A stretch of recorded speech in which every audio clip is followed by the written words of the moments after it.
Have you ever tried to use a scrapbook layout and your photos you decide on at a later date are not quite right? Well, today's video is all about how we can take our photos and make them work on the layouts that we've already created and finish it. Because as I like to say, no layout is finished until you decide it is. Hi, it's Theresa with Crafty with Theresa. Thank you so much for joining me here today. Today's video is all about finishing up the layouts we worked so hard to create. Just kidding. These kits, they're so easy to create. Easy peasy, as my grandkids say, but we need to finish them. So today we'll go over how to look at the layouts 1, 2, and 3 and see which of my Me and Me photos will work best.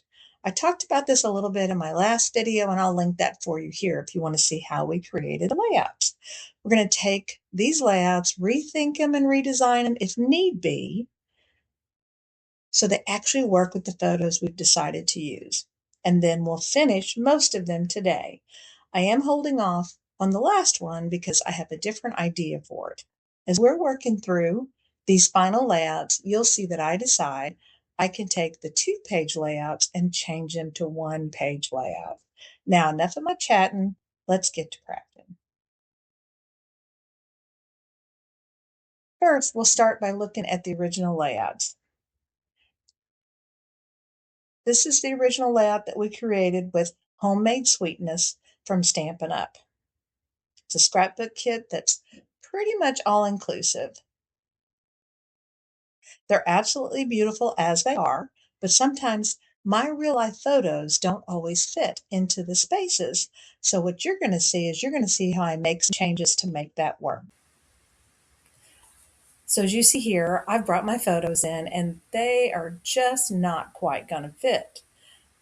Nothing big, nothing that can't be fixed, but I do not have the 3x4 photos to put here. That's not the ones I selected. So on the left, you're going to see I have a 4x6 photo, and it's perfect. Big Sissy had made these beautiful floral cupcakes, and we have to include that in this photo. And then what we'll do is we'll take off the 3x4 photo inserts. They're basically just placeholders.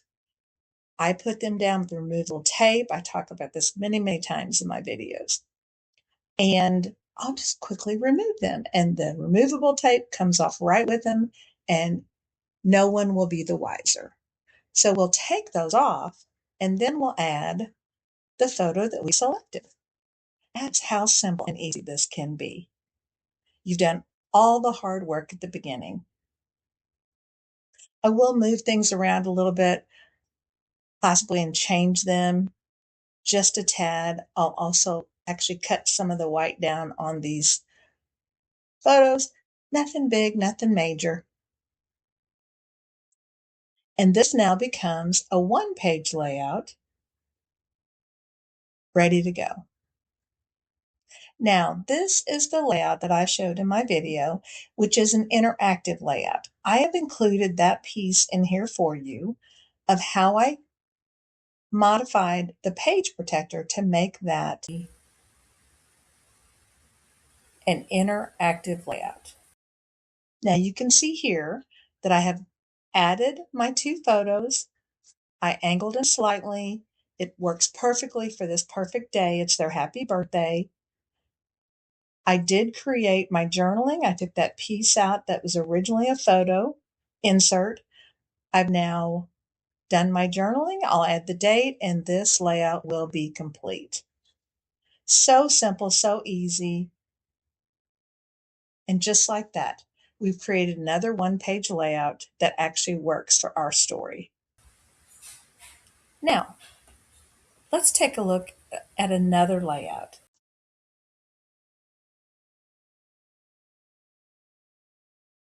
I have 2 photos that I think will work perfectly. However, as always happens, one of the kids is either looking down or their eyes are closed. So not to worry, what I've done here, I've taken the layout. I have another photo that I'll create a pullout 4. I'll use it to slide out another photo that shows my little grandson in the middle with his eyes open. I do not have that photo, but once I get it, I'll just create that pullout. So a few changes, but not very many here. Then all I have to do is add my journaling and voila, this page will be done. The next page that we're going to be working on here will not have very many changes. Here's the layout that'll work perfectly for my homeschool days with my grandkids. For the music class, for the older granddaughter, she had to do a video of singing a song in another language.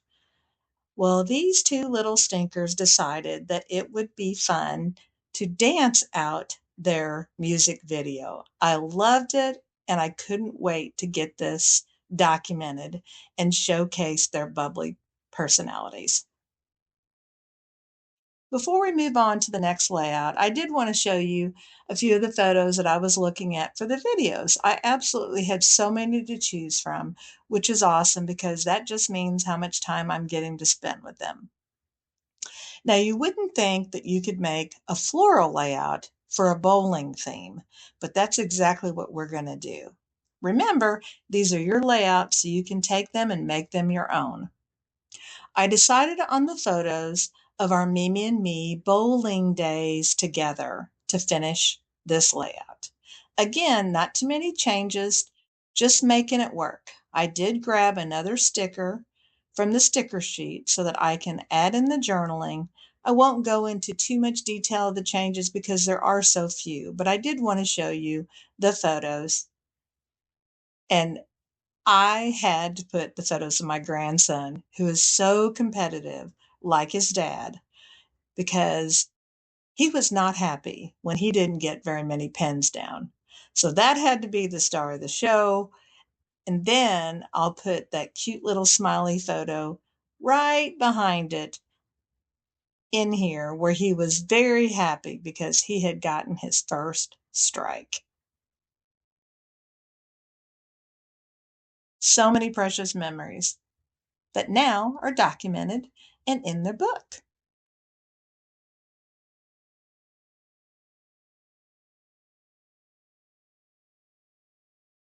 So you'll see me fidget and fidget just a bit, trying to figure out exactly where to place each of these photos and make it work for the layout. Again, not too much work, but I do have two pullouts here, and I want to share a funny story. After I saw how this was going to work together and I realized, okay, these bowling things, how am I going to make this work? So if you're a bowler, you know that you're going to have a bowling ball. And so I'm going to show you a quick little trick. I'm a doodler. So I'm going to show you the quick little trick where I'm going to take the circle element here and I'm just going to make that a bowling ball, and I'm going to add some bowling pins around here. And I'm not sure what else, but this is really close to being done. But we're going to make this floral work, and we're going to add the bowling ball and the bowling pins and make it work for what I need.